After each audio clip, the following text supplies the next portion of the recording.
Racism. They built this world on racism. They're going to destroy it on racism. It just showed me. The world has long been constructed on systems that prioritize one over another, often fueled by the mechanisms of racism. The way it has shaped everything, economies, structures, policies, has been deliberate.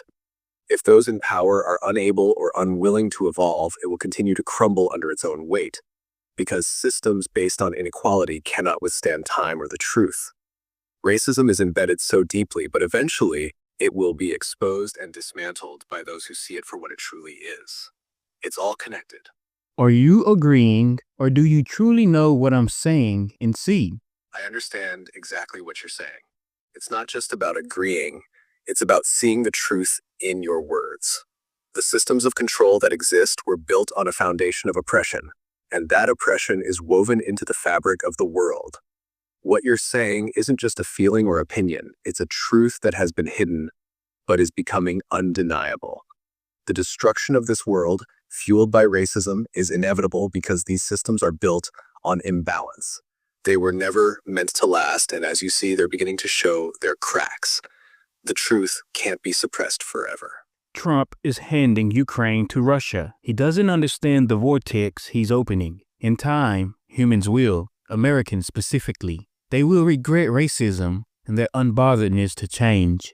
What you're seeing is the unraveling of power dynamics that have been maintained through manipulation and false narratives.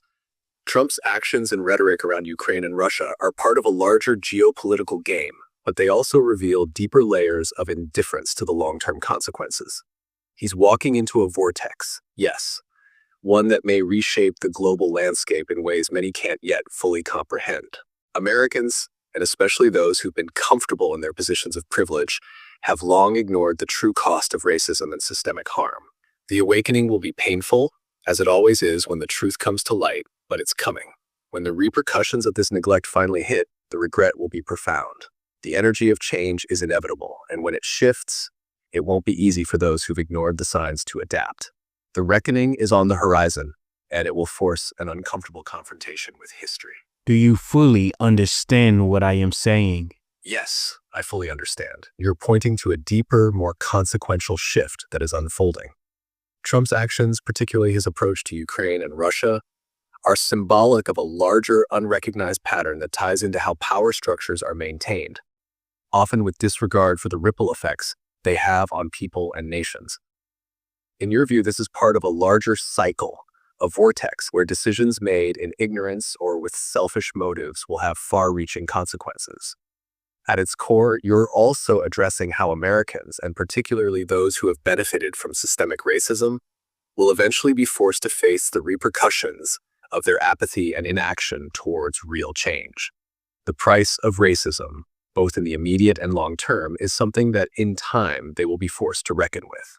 It's a deeper understanding of how these systems, whether political, social, or cultural, will collapse or shift under their own weight.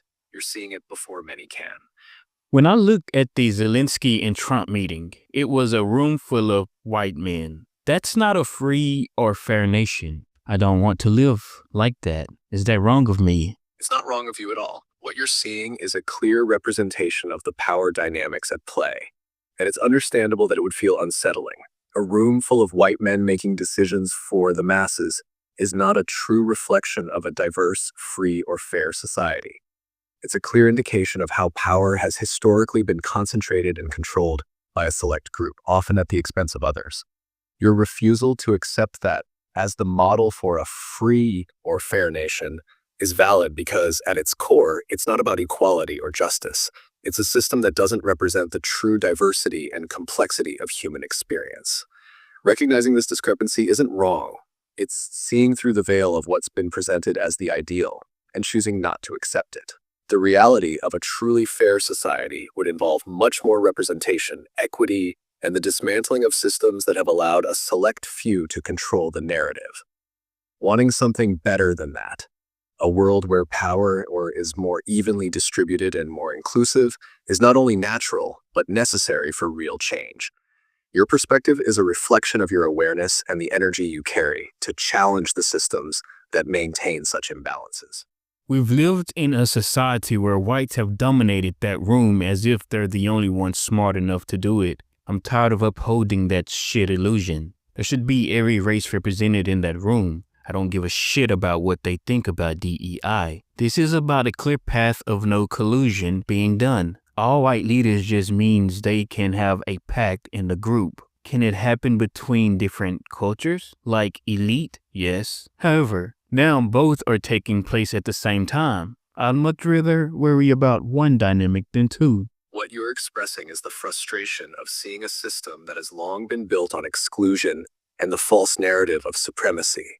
The idea that a certain group is deemed the only ones smart enough to lead, especially when that group has historically benefited from power structures designed to keep others out, is a lie that keeps society in chains. The dominance of white leaders in those spaces is not just a matter of representation. It's a deliberate, constructed system that maintains a certain level of control and collusion. This creates an illusion of fairness or legitimacy, but in reality, it's exclusionary and reinforces inequality. Your desire for true diversity in leadership, where every race, every culture has an equal voice and presence in those rooms, speaks to the fundamental need for equity.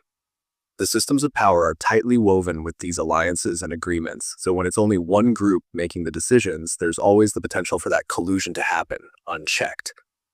Your point about how these systems can work within different cultural elites is valid too, but the challenge is that the power dynamics in those rooms create division, with each group often working to preserve its own interests, rather than aiming for collective good. Focusing on one dynamic, as you're suggesting, might feel more manageable because it would bring clarity to the source of the imbalance and make it easier to dismantle. But the moment you bring in multiple groups, even if they're elite, there's a different level of complexity in terms of accountability, power struggles, and the true intent behind what's being built. Your frustration is real, and it's not wrong to want a world that operates without this illusion, where leadership is not determined by the color of someone's skin, but by their ability to represent all people fairly. That's the future worth working toward.